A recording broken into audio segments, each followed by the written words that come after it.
एक समय की बात है। एक बड़े राज्य में एक बहुत ही अमीर और शक्तिशाली राजा रहता था। उसके पास धन दौलत, सोना चांदी और हर तरह की सुख सुविधाएं थीं, लेकिन फिर भी उसके मन में शांति नहीं थी। उसी राज्य में एक गरीब आदमी भी रहता था, जिसके पास न बड़ा घर था और न ज्यादा पैसे, लेकिन वह हमेशा खुश रहता था। वह दिन भर मेहनत करता, थोड़ा सा कमाता और रात को चैन की नींद सो जाता था।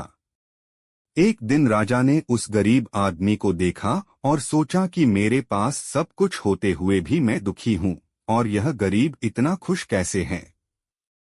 राजा ने उसे महल में बुलाया और पूछा कि तुम इतने गरीब होकर भी खुश कैसे रहते हो। गरीब मुस्कुराकर बोला कि महाराज, मैं जो कुछ मेरे पास है उसी में संतुष्ट रहता हूँ और ज्यादा पाने की चिंता नहीं करता, इसलिए मेरा मन हमेशा शांत रहता है। राजा को उसकी बात पूरी तरह समझ नहीं आई, इसलिए उसने उसकी परीक्षा लेने का निश्चय किया। अगले दिन राजा ने उस गरीब को 99 सोने के सिक्के दिए। गरीब बहुत खुश हुआ और उसने सिक्के गिनने शुरू किए, लेकिन जब गिने तो 99 ही निकले। वह सोचने लगा कि अगर एक सिक्का और मिल जाए तो 100 पूरे हो जाएंगे। अब उसके मन में उस एक सिक्के की कमी घर कर गई। वह दिन रात उसी के बारे में सोचने लगा।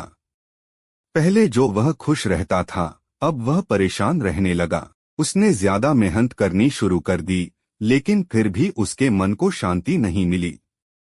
कुछ दिनों बाद राजा ने उसे फिर बुलाया और पूछा कि अब तुम पहले जैसे खुश क्यों नहीं हो।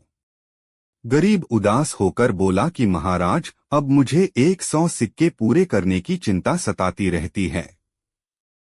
राजा मुस्कुराया और बोला कि यही फर्क है संतोष और लालच में।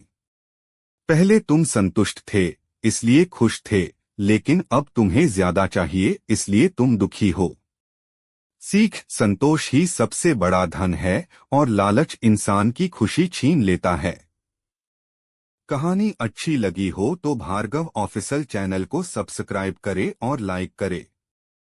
राधे राधे।